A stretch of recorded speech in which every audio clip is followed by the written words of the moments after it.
What's up? What's up, everybody? Hope all is truly well. It's your girl Monday with the D on the front. Come by way of what? Just a basic conversation that I want to have with you today. Just a basic conversation.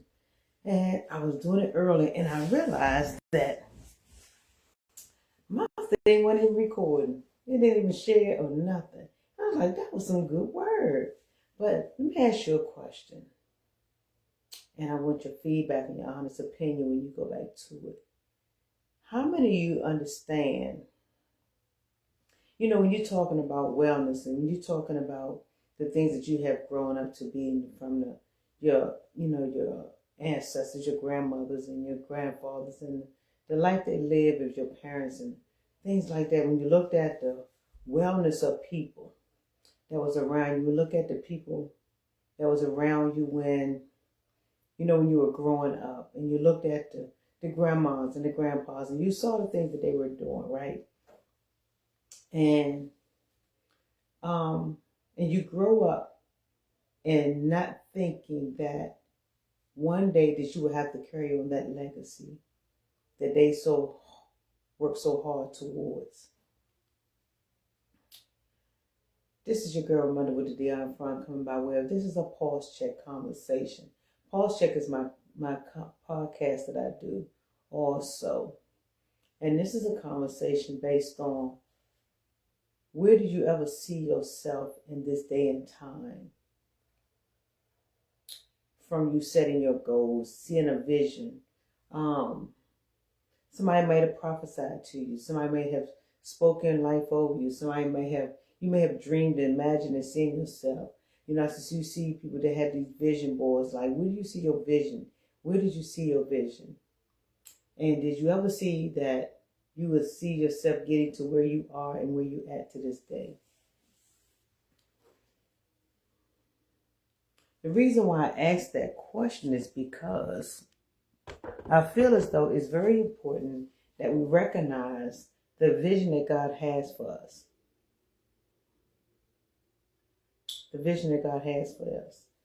I saw myself, my story is based on, and because I took wellness as real, wellness is biblical, ask me how I know. I have been doing wellness for a real long time. And I've seen my grandmother. I was with my grandmother when she used to grow the garden. And she grew the garden and she would call me out there, Mother, come help me in this and that. And you never could see yourself or understand why your grandmother was calling you, why your mother was calling you. This is a basic conversation.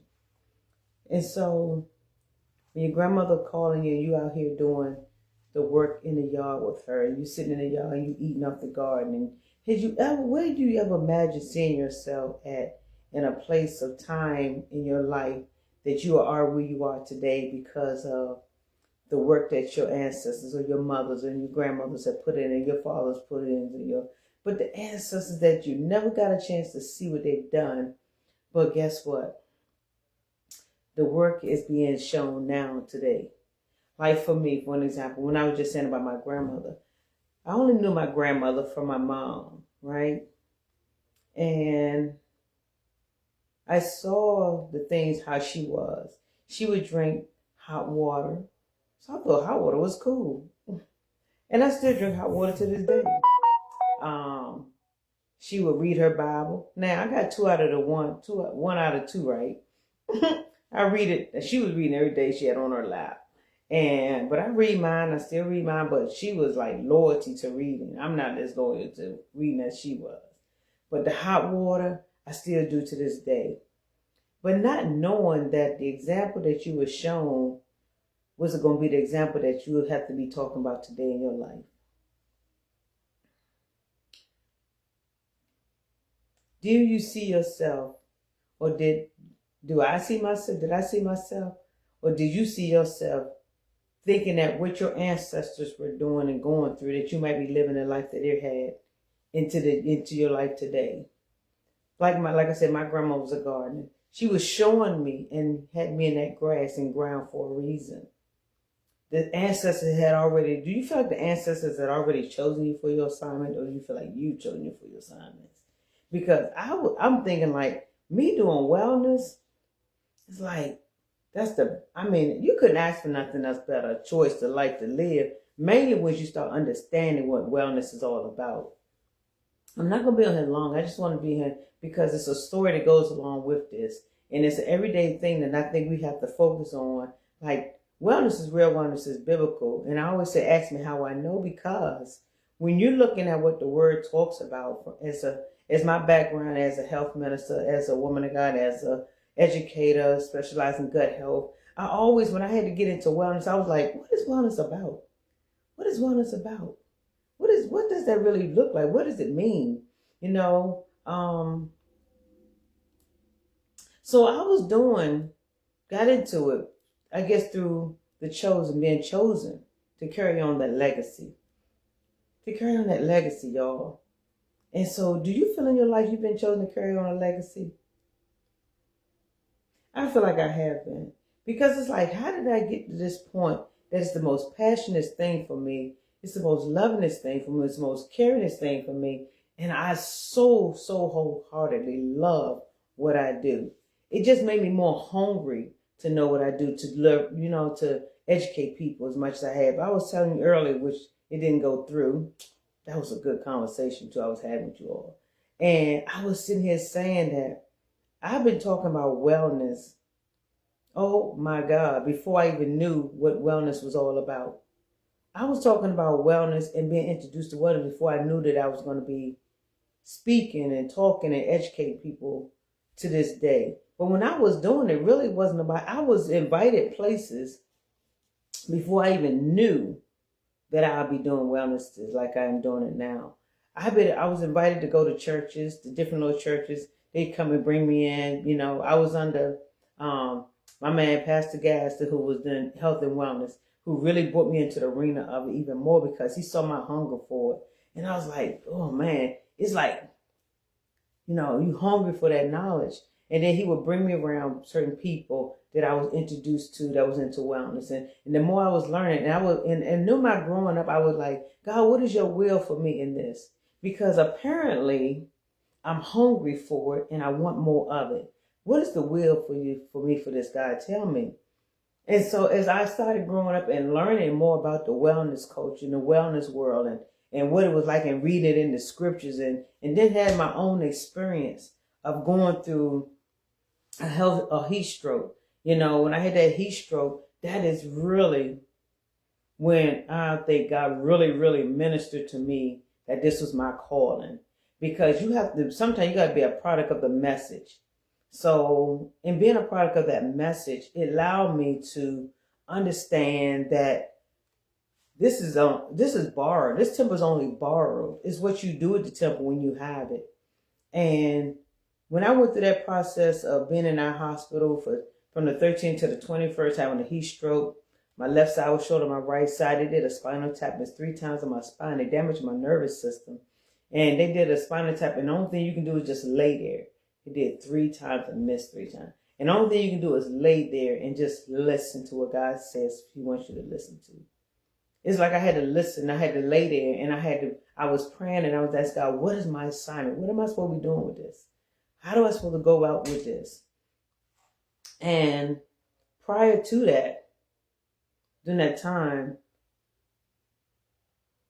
it's crazy because I was going to churches before 2000, if I believe, speaking about wellness. Or a little bit after 2000, that I was speaking about wellness, about being a grandma's girl and eating from the earth and garden. But more so after my grandmother passed, is when it really got powerful for me. Because all I can do is hear her telling me, this is your assignment. This is God telling me this is my assignment. So when you're passionate about what you do and you love what you do, most people don't understand what you do. And so I was in a place of speaking places that people was like, come on in and talk to them. And people was like, they were not ready. One lady told me, she said, you were way ahead of your time. You before time. Because it was like it was being poured into me. It was like being poured into me. literally poured into. And the more it was being poured into me, the more I was like, oh my God, this is crazy. And I was like hungry for the learning. I wanted to know more. I wanted to know more. And I'm like, okay, this is good. But what happened was here, I had to test myself with the theory. Have you ever had to test yourself with a theory? I had to test myself because I was so hungry and asked God, I want to do this. I want to do more of this. Like literally, I want to do more of this. So what do I need to do, God? What do I need to do? And the more I would ask God, like, what do I need to do? But I said, I want to have the heart for the people. My thing is, I want to do it, but I want to have the heart for the people. I want to have the knowledge for the people. I want to have the education that come along with it. But God, when you give me the education, I don't want no bills. I don't want no student loan. That's going to last me 10, 20, 30 years. I don't want that. I want to go right into the assignment that you have for me. I want the teaching to come. I want the education to come to do what I'm supposed to do in that season. And guess what? It was coming. I was going to classes. I was taking classes that I was able to pay for. I was doing trainings I was able to pay for. I was sitting in school, I'm like, but I was in what I wanted to do. I was learning about what I wanted to do. And so as time went on, I was going to these little churches speaking. I was, like I said earlier, I was thinking Pastor Cofield was one of the pastors that had me to come to his church to speak. Pastor Harold was another pastor that had me. Pastor Gaston was the overall. He was the health guy right at that time. But I was over the health ministry of the pastors at that time as it started going on. And it was just amazing to me. It's like, God, give me more. I wanted more. And I was like, okay, I'm going to get this. And I said, I got to do this. I got to do it right. Have you ever been given an assignment and you know you got to do right by it? Because if you know you do wrong by it, what's going to happen? So now you're being held accountable for what you learned. Yeah. You're being held accountable. So as I was being held accountable for what I was learning, it got exciting, right? I was like, okay. But also the accountability came with, you can't play with this.